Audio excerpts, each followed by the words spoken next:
Hello guys, मैं वीरेंद्र कुमार, ज्ञान ज्योति ITI college Churu student. आज हम बात करेंगे एनुअल एग्ज़ाम के लिए थ्योरी के उन महत्वपूर्ण 50 क्वेश्चनों की जो हमारी परीक्षा की दृष्टि से महत्वपूर्ण हो।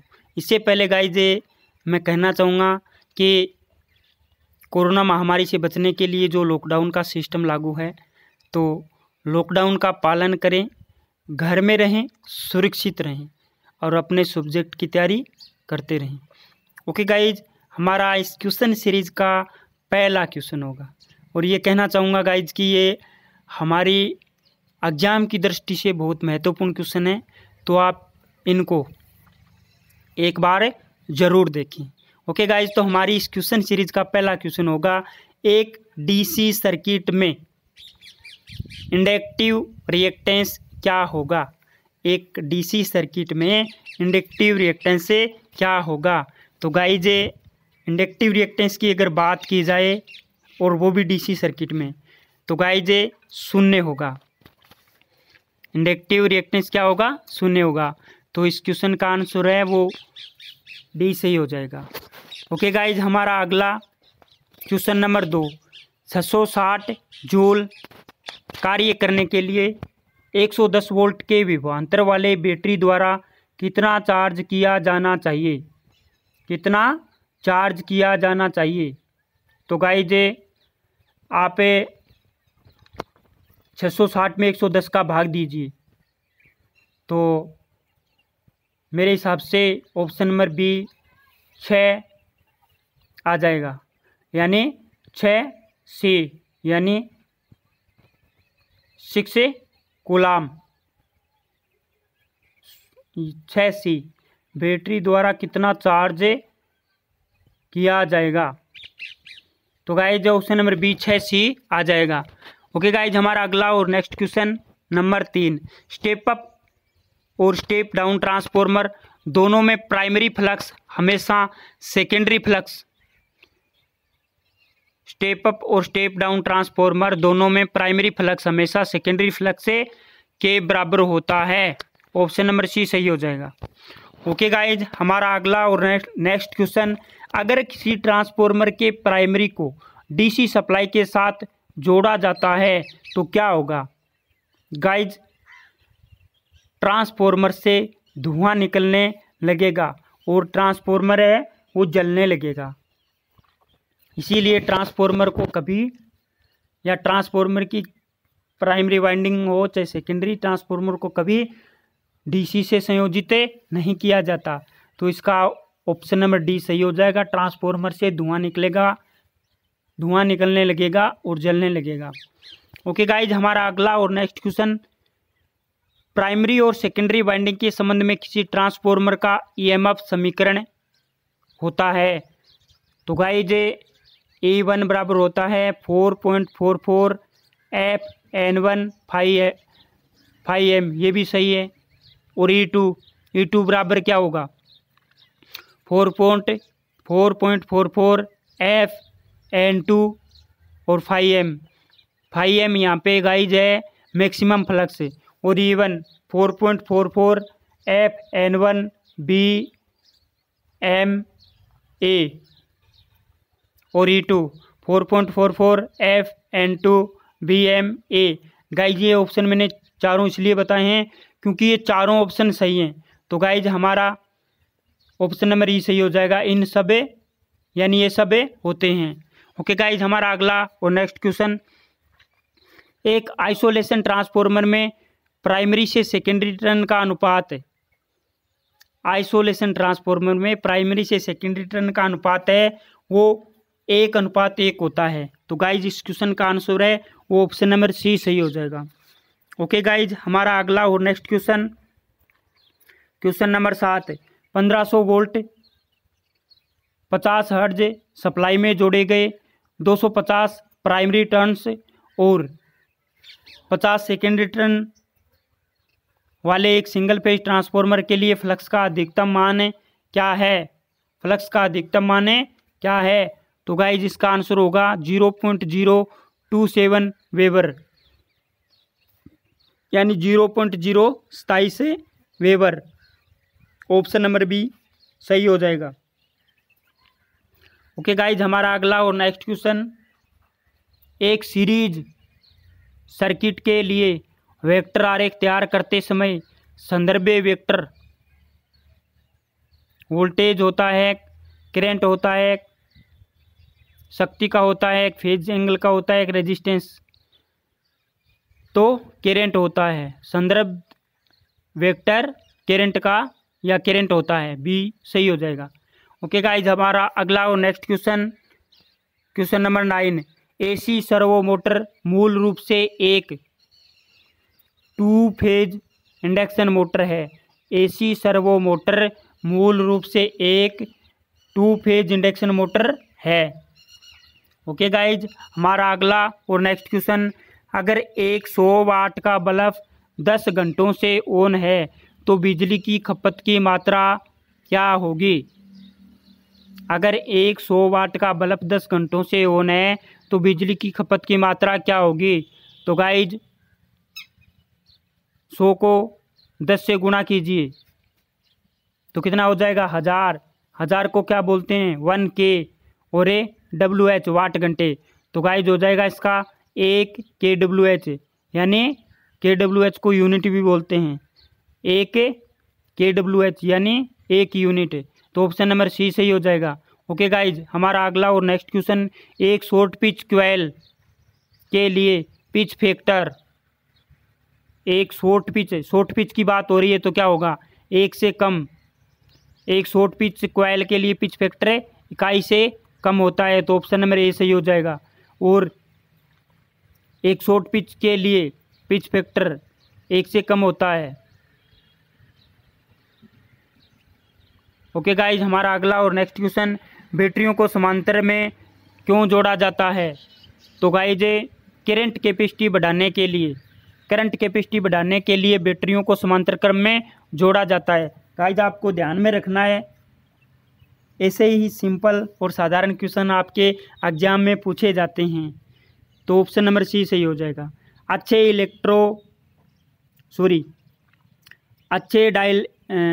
डाइलेक्ट्रिक का डिसिपेशन फैक्टर के क्रम में होता है। अच्छे डाइलेक्ट्रिक का डिसिपेशन फैक्टर होता है। तो गाइज इसका ऑप्शन हो जाएगा ए 0.0002। ओके गाइज ए। हमारा अगला और नेक्स्ट क्वेश्चन, किरचॉफ का नियम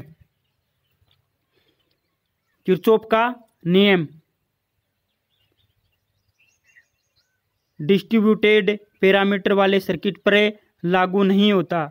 गाइज और सब पे लागू होता है, डिस्ट्रीब्यूटेड पैरामीटर वाले सर्किट पर लागू नहीं होता। तो इस क्वेश्चन का आंसर है वो ऑप्शन नंबर सी सही हो जाएगा। ओके गाइज, हमारा अगला और नेक्स्ट क्वेश्चन, रिजर्व पावर का इस्तेमाल जनरेटिंग स्टेशन में होता है, ट्रांसमिशन स्टेशन में भी नहीं होता, घरेलू बिजली की आपूर्ति में, ट्रांसफार्मर, डीसी मोटर, इनमें नहीं होता। तो इस क्वेश्चन का आंसर है वो ए सही हो जाएगा। रिजर्व पावर का इस्तेमाल है वो जनरेटिंग स्टेशन में होता है। ओके गाइज, हमारा अगला और नेक्स्ट क्वेश्चन नंबर 16, दिए गए स्टार सर्किट को एक समतुल्य डेल्टा सर्किट में बदलें। गाइज ये स्टार कनेक्शन है और आर का मान दे रखा है, हमें डेल्टा में इसको बदलना है और प्रतिरोध का मान ज्ञात करना है। गाइज मैंने इस प्रकार का क्वेश्चन करवाया भी है और हमारे इस क्वेश्चन का जो आंसर होगा, गाइज वो होगा ए 10 ओम, 15 ओम और 5 ओम। तो आप ये क्वेश्चन मेरे से बेसिकली पूछ सकते हैं, मैं आपको सोल्व करवा दूंगा। यहाँ पे नहीं करवा सकता गाइज, क्योंकि यहाँ पे इस क्वेश्चन को करने लग जाऊंगा तो कम से कम यहाँ पे 4 से 5 मिनट लग जाएंगे, जिससे अपना वीडियो क्या है थोड़ा स्लो हो जाएगा। ओके गाइज, हमारा इस क्वेश्चन का आंसर है वो ए होगा और आप निकाल करके देखिएगा।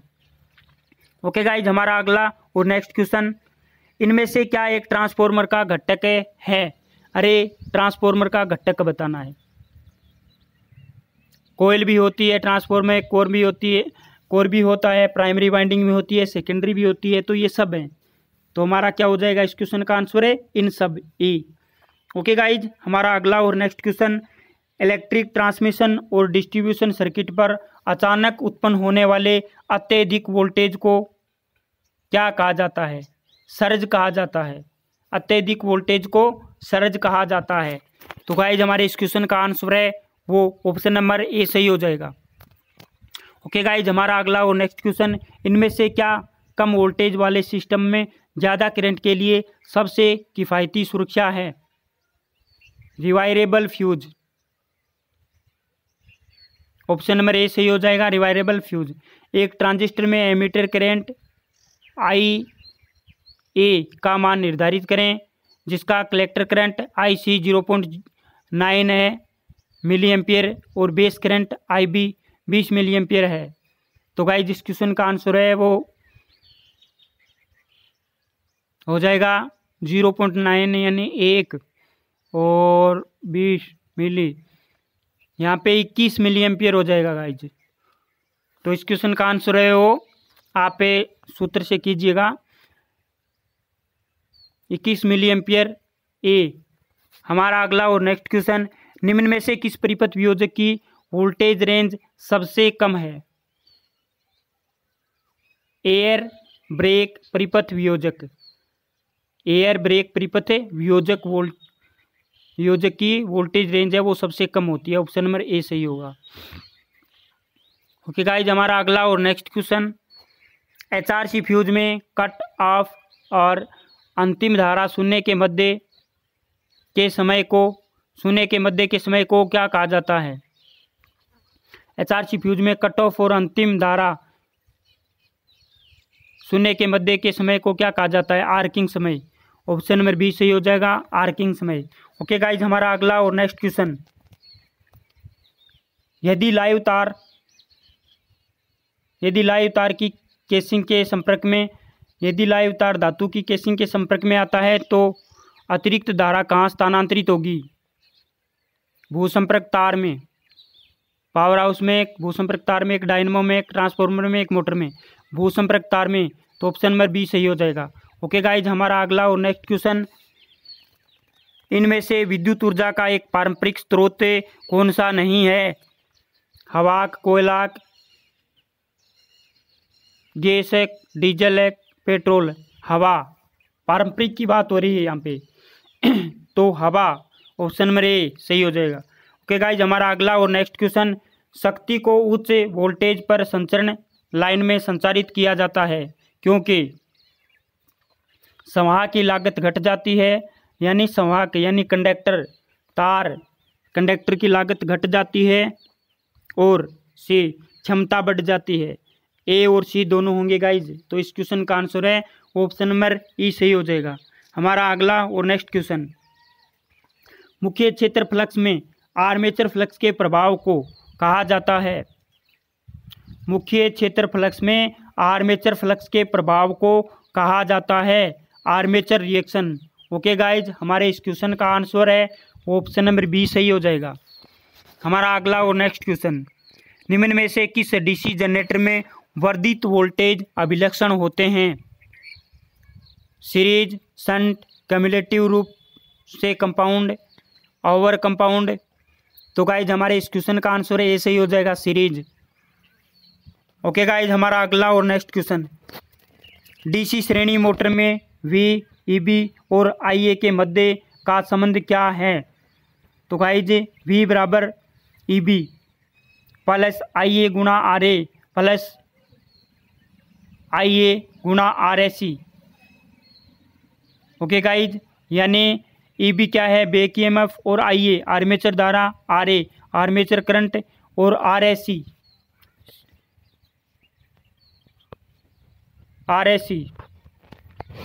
Series resistance. तो गाइज हमारे इस क्वेश्चन का आंसर है वो ऑप्शन नंबर डी सही हो जाएगा। ओके गाइज, हमारा अगला और नेक्स्ट क्वेश्चन, डीसी मशीन में चाल नियंत्रण की वार्ड लियोनार्ड पद्धति में कितनी मशीनें प्रयुक्त होती हैं? डीसी मशीन में चाल नियंत्रण की वार्ड लियोनार्ड पद्धति में कितनी मशीनें प्रयुक्त होती हैं? तो गाइज एक तो मोटर, एक जनरेटर और एक अतिरिक्त मशीन काम में ली जाती है, यानी टोटल तीन मशीनें प्रयुक्त होती हैं। ओके गाइज, तो हमारे इस क्वेश्चन का आंसर ऑप्शन नंबर सी सही हो जाएगा। अगला क्वेश्चन है, ब्रीदर में सिलिका जेल किसे अवशोषित करता है? ब्रीदर में सिलिका जेल नमी को अवशोषित करता है। तो गाइज हमारे क्वेश्चन का आंसर ऑप्शन नंबर सी सही हो जाएगा, सॉरी ऑप्शन नंबर ए सही हो जाएगा, नमी। ओके गाइज, हमारा अगला क्वेश्चन, ट्रांसफॉर्मर तेल क्या कार्य करता है? ट्रांसफॉर्मर तेल क्या कार्य करता है? तो ट्रांसफॉर्मर तेल का कार्य होता है इंसुलेशन और शीतलन। तो ऑप्शन नंबर ए सही हो जाएगा, इंसुलेशन और शीतलन का कार्य करता है। ओके गाइज, हमारा अगला क्वेश्चन नंबर 32, बुकोल्ज रिले को तेल शीतलित ट्रांसफॉर्मर में इंस्टॉल किया जाता है। बुकोल्ज रिले को तेल शीतलित ट्रांसफॉर्मर में इंस्टॉल किया जाता है। ओके गाइज, तो हमारे इस क्वेश्चन का आंसर ऑप्शन नंबर डी सही हो जाएगा। हमारा अगला और नेक्स्ट क्वेश्चन, संचरण लाइन के उप स्टेशन सिरे पर मुख्यतः किस प्रकार का संयोजन प्रयुक्त किया जाता है? संचरण लाइन के उप स्टेशन सिरे पर मुख्यतः किस प्रकार का संयोजन प्रयुक्त किया जाता है? तो गाइज वो होगा स्टार डेल्टा। तो हमारे इस क्वेश्चन का आंसर है ऑप्शन नंबर सी सही हो जाएगा। ओके गाइज, हमारा अगला और नेक्स्ट क्वेश्चन, 3 बिंदु स्टार्टर में 9 वोल्ट रिलीज NVRC यानी 9 वोल्ट रिलीज क्वाइल कहाँ संयोजित होती है? तो गाइज वो होती है क्षेत्र परिपथ में। किसमें होती है? क्षेत्र परिपथ में। ओके गाइज, हमारा इस क्वेश्चन का आंसर बी हो जाएगा। ओके गाइज, हमारा अगला और नेक्स्ट क्वेश्चन, निम्न में से किसके मापन के लिए टेकोमीटर का इस्तेमाल किया जाता है? तो आरपीएम में चाल या गति मापने के लिए टेकोमीटर का इस्तेमाल किया जाता है। तो ऑप्शन नंबर डी सही हो जाएगा। ओके गाइज, हमारा अगला और नेक्स्ट क्वेश्चन, निम्न में से किसके लिए उच्चतम स्तर की प्रदीप्ति की आवश्यकता होती है? तो गाइज प्रूफ रीडिंग यानी बारीकी से कोई रीडिंग लेनी हो तो वहाँ उच्चतम स्तर की प्रदीप्ति की आवश्यकता होती है। तो गाइज हमारे इस क्वेश्चन का आंसर ऑप्शन नंबर ए सही हो जाएगा। ओके गाइज, हमारा अगला और नेक्स्ट क्वेश्चन, पारद वाष्प लैंप किस प्रकार का प्रकाश देता है? तो गाइज पारद वाष्प लैंप है वो हैरा नीला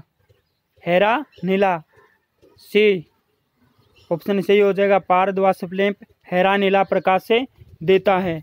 ओके गाइज, हमारा अगला और नेक्स्ट क्वेश्चन, निम्न में से ठंडा कैथोड लैंप कौन सा है? निम्न में से ठंडा कैथोड लैंप कौन सा है? Helium lamp, neon lamp, GSL lamp, tube lamp, पारावासप लैंप। तो गाइज इसका आंसर हो जाएगा neon lamp B. Okay guys, हमारा अगला क्वेश्चन नंबर 39 है, घरेलू वायरिंग और छोटी इकाइयों के लिए सुरक्षा उपायों हेतु निम्न में से किसका इस्तेमाल किया जाना चाहिए?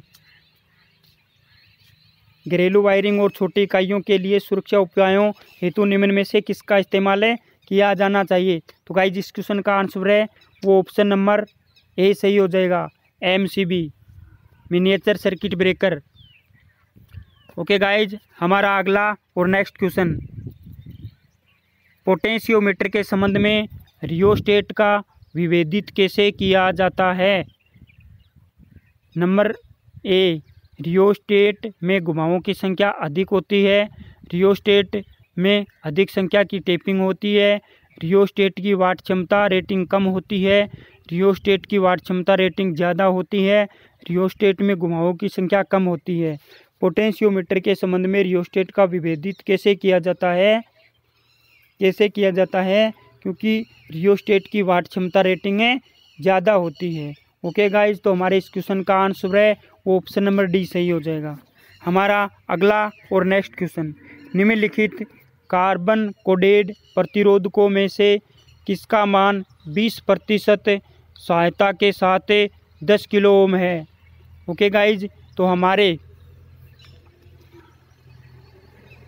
ये जो 20% होता है गाइज, तो ये क्या होता है कि यहाँ पे मान लीजिए कि कोई कलर बैंड नहीं हो तो वहाँ पे प्लस माइनस 20% होता है।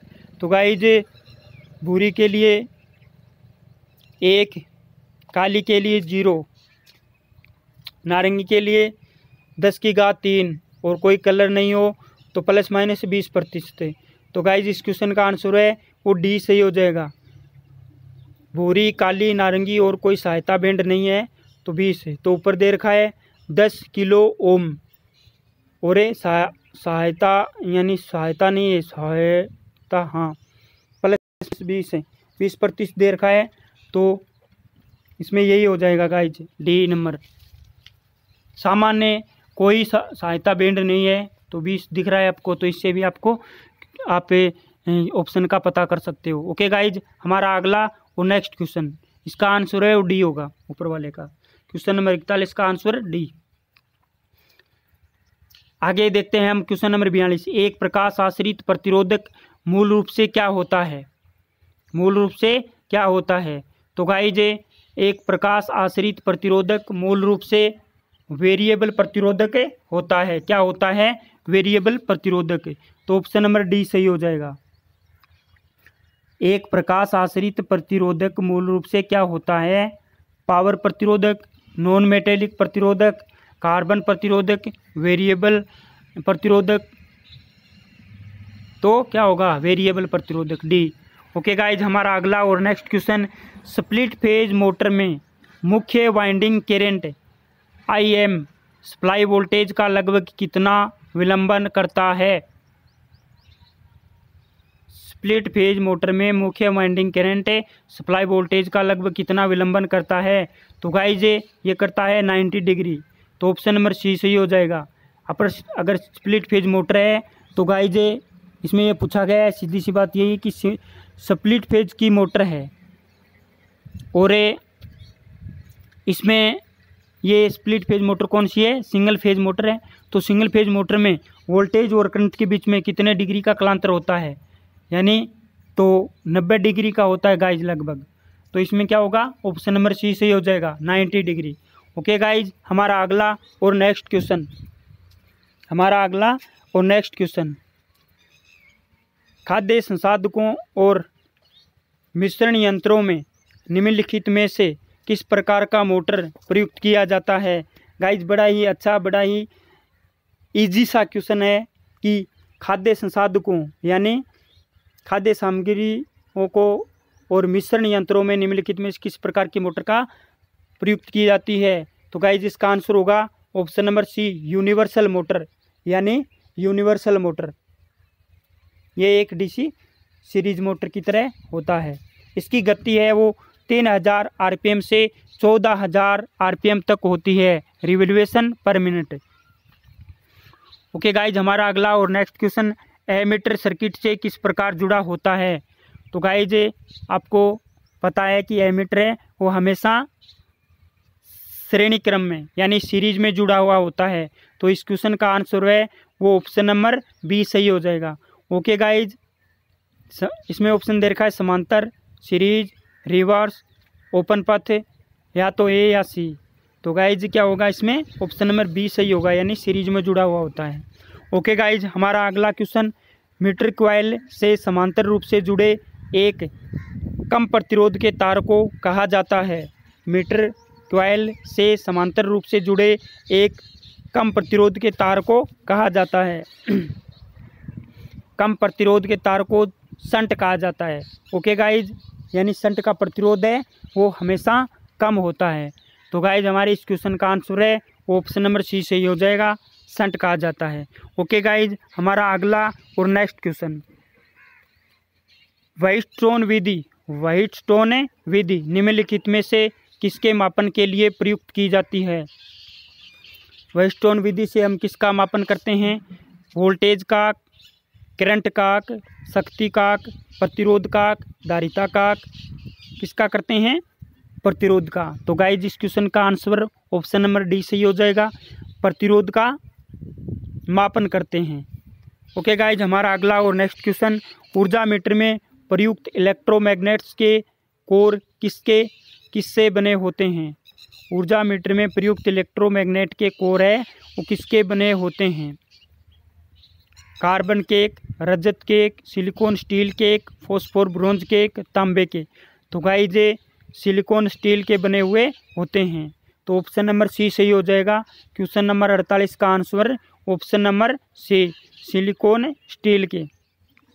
गाइज मेरा कहना है कि आप अच्छे से इन क्वेश्चनों को तैयार करें ताकि आपके एग्ज़ाम में कोई दिक्कत ना हो।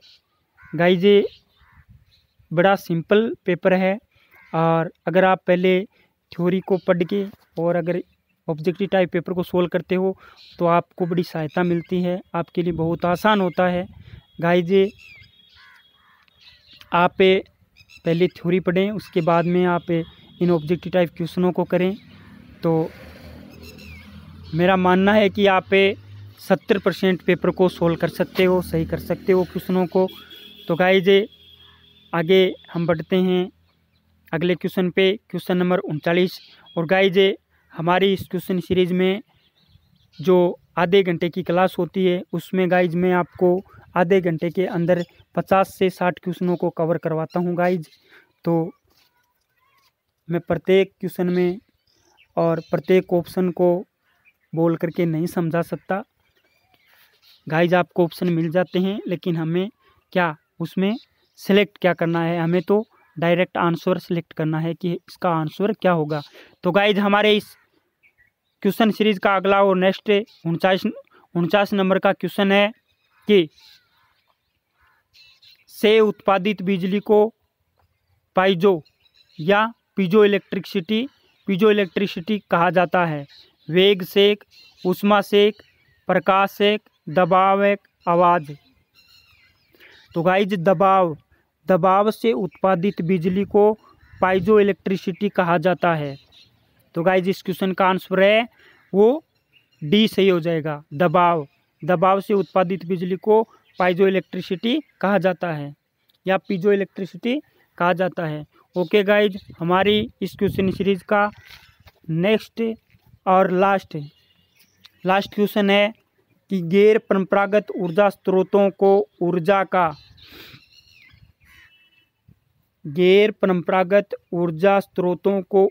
का नवीकरणीय स्रोत भी कहा जाता है।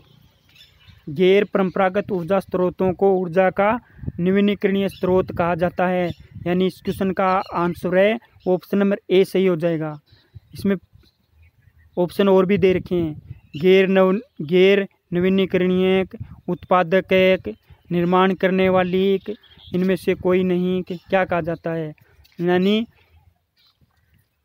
गैर परंपरागत ऊर्जा स्रोतों को तो ऊर्जा का नवीकरणीय स्रोत कहा जाता है और परंपरागत ऊर्जा स्रोतों को ऊर्जा का गैर नवीकरणीय स्रोत कहा जाता है। लेकिन हमारे इस क्वेश्चन का आंसर है ऑप्शन नंबर ए ही सही होगा। ओके गाइज, गैर परंपरागत ऊर्जा स्रोतों को ऊर्जा का नवीकरणीय स्रोत भी कहा जाता है, तो ऑप्शन नंबर ए सही हो जाएगा। ओके गाइज, आज के लिए इतना ही। और गाइज आपसे एक विशेष निवेदन है कि हमारे देश में कोरोना महामारी के संकट से बचने के लिए लॉकडाउन का सिस्टम लागू है। तो गाइज मेरा यही कहना है कि आप लॉकडाउन का पालन करें, घर में रहें, सुरक्षित रहें। Stay home stay safe, stay home stay life, या stay home save lives. Okay guys, आज के लिए इतना ही। इसी के साथ आपका अपना वीरू। गाइज विशेष निवेदन कि आप तैयारी अच्छे से करते रहें, और अगर कोई आपके फिर भी कोई दिक्कत हो तो आप मेरे को कमेंट करके पूछ लें गाइज। मैं आपको कुछ एक्स्ट्रा करवा दूंगा। ओके गाइज, आज के लिए इतना ही। थैंक्स, धन्यवाद।